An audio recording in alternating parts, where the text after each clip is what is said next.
ನಮಸ್ಕಾರ, ಶುಭೋದಯ ಪ್ರೀತಿಯ ವೀಕ್ಷಕರೆಲ್ಲರಿಗೂ ಸಂಕಲ್ಪ ಸಿದ್ಧಿ ಕಾರ್ಯಕ್ರಮಕ್ಕೆ ಆತ್ಮೀಯ ಪ್ರೀತಿಯ ಸ್ವಾಗತ ಹೇಳ್ತಾ ಇರೋದು ನಾನು ಅನುಷಾ.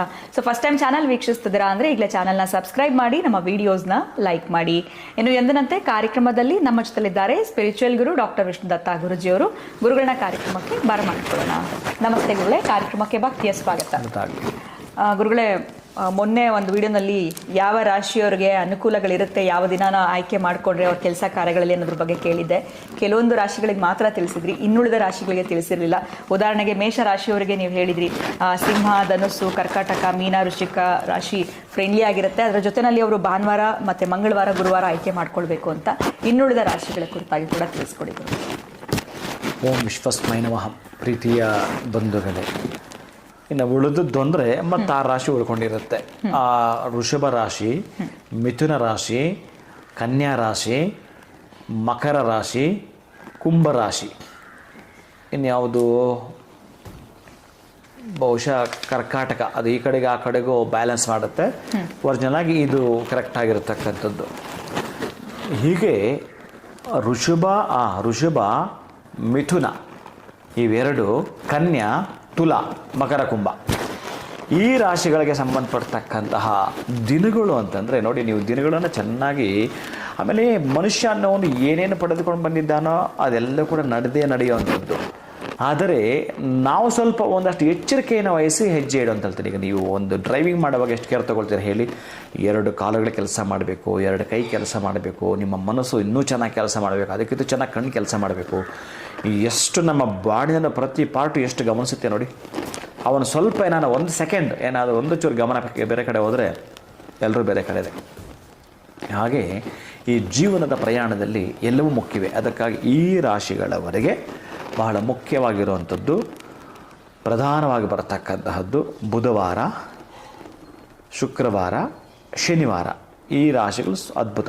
ಆದರೆ ಕರ್ಕಾಟಕ ರಾಶಿಯವರು ಶನಿವಾರ ವರ್ಜೆ ಮಾಡ್ಕೋಬೇಕಾಗತ್ತೆ. ಕರ್ಕಾಟಕ ರಾಶಿಯವರು ಇನ್ನು ಇವೆರಡು ನಿಮಗೆ ಬ್ಯಾಲೆನ್ಸ್ ಮಾಡುವಂಥದ್ದು, ಏನು ಅಭ್ಯಂತರ ಇಲ್ಲ.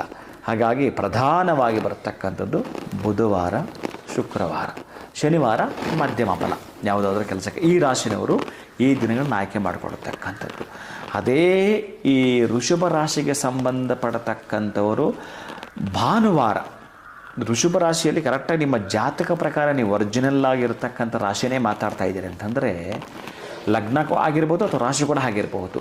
ಭಾನುವಾರ ಏನಾದರೂ ವ್ಯವಹಾರ ಮಾಡಿಕೊಳ್ಳುವಂಥದ್ದು, ಏನಾದರೂ ಒಂದು ಕೆಲಸ ಇಟ್ಕೊಂಡು ದೂರ ಪ್ರಯಾಣ ಸ್ವಲ್ಪ ಸಾಧ್ಯ ಆದಷ್ಟು ವರ್ಜೆ ಮಾಡಬೇಕು.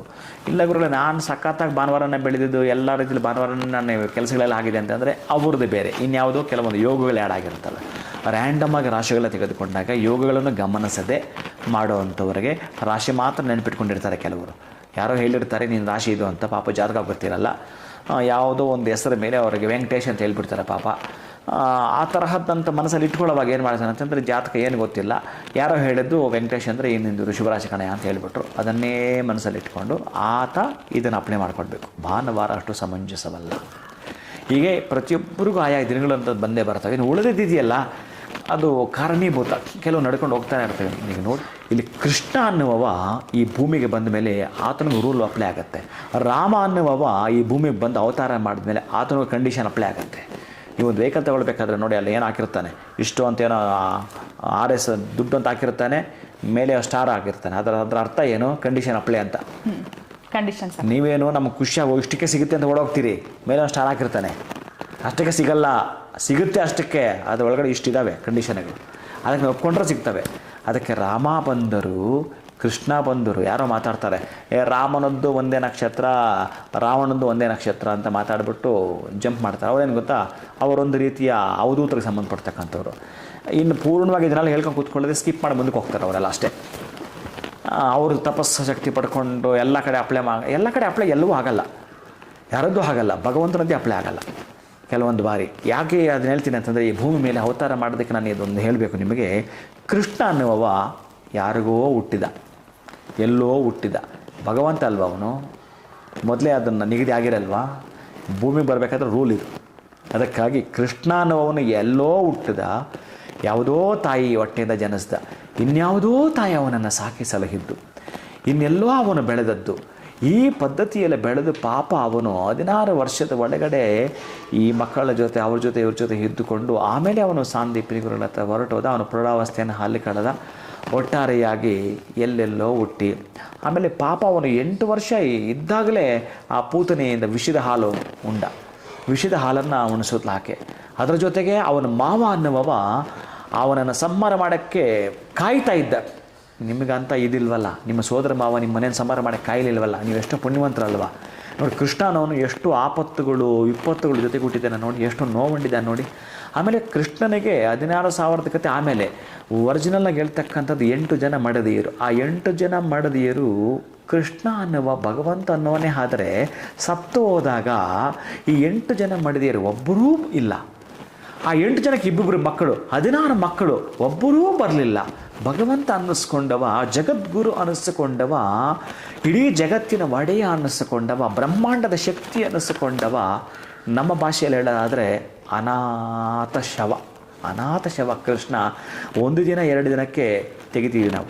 ಹೆಣ ಆದರೆ ಪಕ್ಕಕ್ಕೆ ಹಾಕ್ತೀವಿ, ಬಾಡಿ ಇದು ತೆಗಿ ಸುಟ್ಟು ಬಿಡಬೇಕು ಅಥವಾ ಮಣ್ಣು ಮಾಡಬೇಕು ಅಂತಿರ್ತೀವಿ. ಕೃಷ್ಣ ಅನ್ನುವ 1 ದಿನ ಆಯಿತು, 2 ದಿನ ಆಯಿತು, 3 ದಿನ ಆಯಿತು, 4 ದಿನ ಆಯಿತು, 5 ದಿನ ಆಯಿತು, ಯಾರೂ ಬರಲಿಲ್ಲ. ಜರ ಎನ್ನುವ ಒಬ್ಬ ಬೇಡನಿಂದ ಹತನಾದಾಗ 8 ದಿನಗಳ ಕಾಲ ಹಾಗೆ ಅನಾಥ ಶವವಾಗಿ ಬಿದ್ದಿದ್ದ ಕೃಷ್ಣ. ಆಯಿತು. ಭಗವಂತ ನೀವು ಕರೀತಿರಲ್ಲ ಭಗವಂತ ಕೃಷ್ಣ ಅಂತ ರೂಲ್. ಇಲ್ಲಿ ಕೆಲವು ರೂಲ್ ಅಂತೂ ಅಪ್ಲೈ ಆಗ್ತವೆ ನಮಗೆ.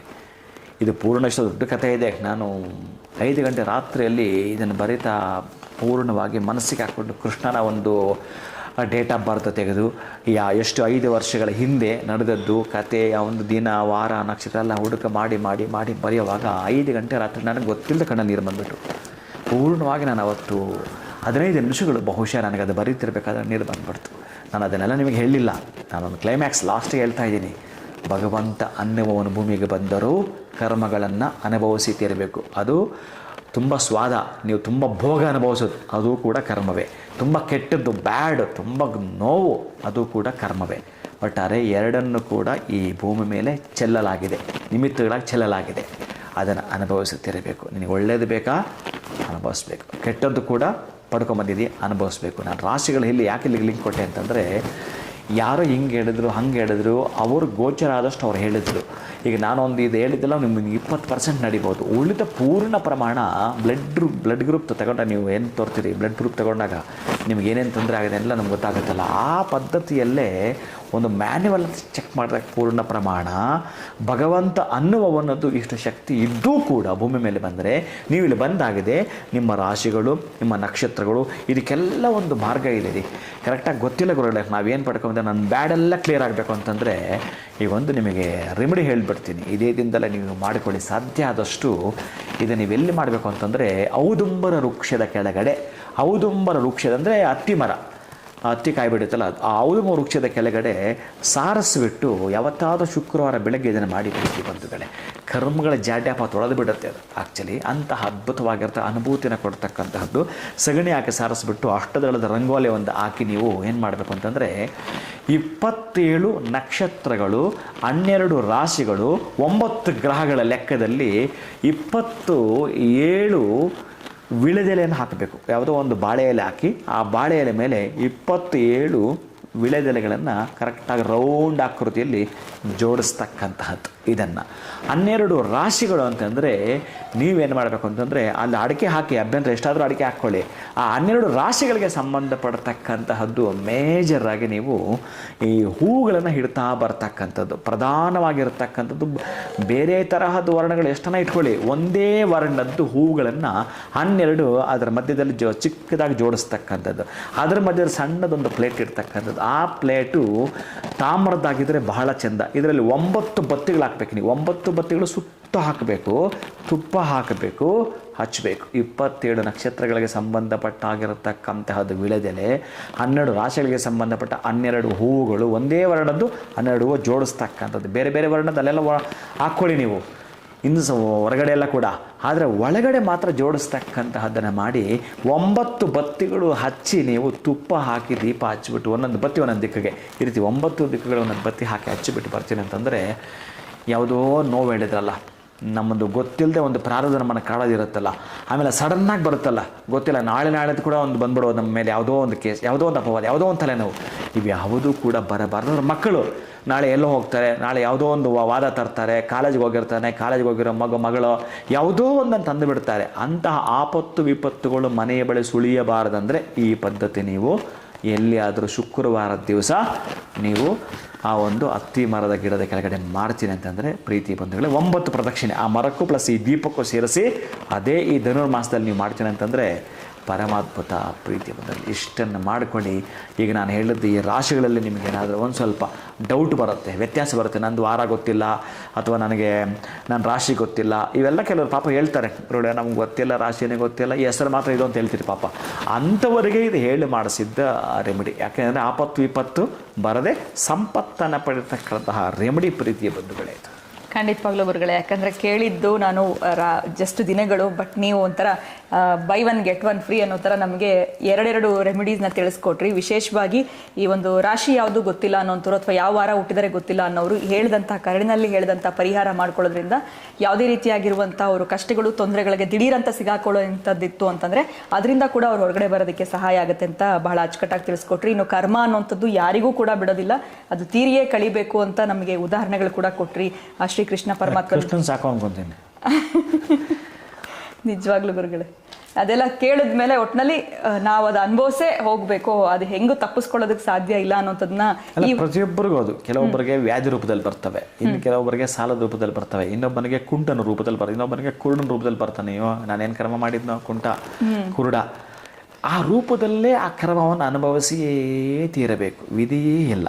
ನೀನು ಹಿಂದೆ ಮಾಡಿದ್ರದ ಫಲಗಳವು. ಹಂಗೂ ನಾವು ಈಗ ಚೆನ್ನಾಗಿದ್ದೀವಿ, ಮುಂದೆಂದು ಬರಬಾರ್ದಪ್ಪ ನಮಗೆ ಅಂದರೆ ಅಟ್ಲೀಸ್ಟ್ ನಾವು ಇವುಗಳನ್ನು ಮಾಡ್ಕೊಳ್ಬೇಕು. ಈಗ ನಾನೇನು ಹೇಳಿದೆ, ತೀರಾ ಚಿಕ್ಕವಿವೋ ತುಂಬ ದೊಡ್ಡ ಮಟ್ಟದ ಪ್ರತಿಫಲ ಕೊಡ್ತವೆ. ಕ್ಷೇತ್ರಗಳು ಅಷ್ಟು ಈಸಿಯಾಗಿ ಮಾಡಿಲ್ಲ, ಅದಕ್ಕೆ ಹಿಂದೆ ಎಲ್ಲ ಹೇಳಿದ್ದೆ ನಾನು. ಯಾರ್ಯಾರಿಗೆ ಎಷ್ಟು ಮಾತ್ರ ಗೋಚರ ಆಗುತ್ತೋ ಗೊತ್ತಿಲ್ಲ, ಹೇಗೆ ತಿಳ್ಕೊಂತಿರೋದು ಗೊತ್ತಿಲ್ಲ. ಒಟ್ಟಾರೆಯಾಗಿ ಮುಂದೆ ಈಗ ನೋಡಿ, ಅಪ್ಪ ಅನ್ನೋವ ಮನೆಯಿಂದ ಹೊರಗಡೆ ಹೋಗಿದ್ದಾನೆ ಅಂತಂದರೆ ಅವ್ರ ಮನೆ ಕಡೆ ಯೋಚನೆ ಮಾಡ್ತಾನೆ ಇರ್ತಾನೆ, ಹೆಂಡತಿ ಮಕ್ಕಳು ಪ್ಲಸ್ ಮನೆ ವಿಚಾರ ಎಲ್ಲ ಯೋಚನೆ ಮಾಡ್ತಿರ್ತಾನೆ. ಹಾಗೆ ಸತ್ತು ಹೋದವರು ಕೂಡ ನಮ್ಮ ಕುಟುಂಬದ ಬಗ್ಗೆ ಯೋಚನೆ ಮಾಡ್ತಿರ್ತಾರಂತೆ. ನಾವು ಕೂಡ ಅಷ್ಟೇ, ಅಪ್ಪ ಹೋದವನು ಏನೋ ತರ್ತಾನೆ ಏನೋ ಮಾಡ್ತಾನೆ ಅಂತ ನಾವೇನು ಯೋಚನೆ ಮಾಡ್ತಿರ್ತೀವೋ ಹಾಗೆ ನಾವು ಹೋಗಿರೋರ ಬಗ್ಗೆ ಏನಾದರೂ ಇಲ್ಲಿ ಮಾಡಿದ್ರೆ ಎರಡಕ್ಕೂ ಕೂಡ ರಿಫ್ಲೆಕ್ಟ್ ಹೆಂಗಾಗ್ತಾವ ಅಂತಂದರೆ ಇವರ ಬೇಕುಗಳು ಅವರ ಬೇಡುಗಳು ಯಾವುದಿರ್ತಾವೆ ಅದನ್ನು ಡಿಲೀಟ್ ಮಾಡಿ ಬೇಕಷ್ಟೇ ಕೊಡುತ್ತಂತಿದ್ದು. ನಾನು ಈಗ ಹೇಳಿದ್ನಲ್ಲ, ಈ ಹಿರಿಯರು ಹೋಗಿರೋದು ಪ್ಲಸ್ ಮನೆ ಇರ್ತಕ್ಕಂಥವ್ರು ಇವರಿಬ್ಬರಿಗೂ ಲಿಂಕ್ ಕೊಟ್ಟು ಹೇಳಿರ್ತಕ್ಕಂತಹ ರೆಮಿಡಿ ಇದು. ಈ 9 ಬತ್ತಿಗಳು ಏನಿದಾವೋ ಆ ಗ್ರಹಗಳಿಗೆ ಸಂಬಂಧಪಡ್ತಕ್ಕಂಥದ್ದು. ಇದನ್ನು ಪೂರ್ಣ ಹೇಳಿದೆ, ಅದನ್ನು ನೀವು ಇದನ್ನು ಮಾಡಿದ್ರೆ ಒಂದೇ ಒಂದು ಇದೊಂದು. ಆಮೇಲೆ ತುಂಬ ಹೇಳಿಲ್ಲ ಇದನ್ನು ಶಾಸ್ತ್ರದಲ್ಲಿ. ನೀವು ಇದನ್ನು ಎಷ್ಟು ವಾರಗಳು ಮಾಡಬೇಕು, ಎಷ್ಟು ದಿನಗಳು ಮಾಡಬೇಕು ಅಂತ ಒಂದೇ ಒಂದು ಸಲ ನಿಮ್ಮ ಜೀವಮಾನದಲ್ಲಿ ಇದನ್ನು ಒಂದು ಸಲ ಆ ಮರದ ಕೆಳಗಡೆ ಒಂದು ಶುಕ್ರವಾರ ಪ್ರಾತಃ ಕಾಲ ಮಾಡಿ ಅಂತ ಹೇಳ್ತಾನೆ.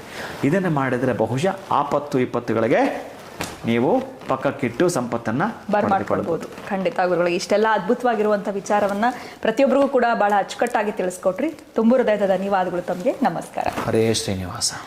ವೀಕ್ಷಕರೇ, ಇವತ್ತಿನ ವಿಡಿಯೋವನ್ನು ಮುಗಿಸುವಂಥ ಸಮಯ ಆಗಿದೆ. ನಮಸ್ಕಾರ.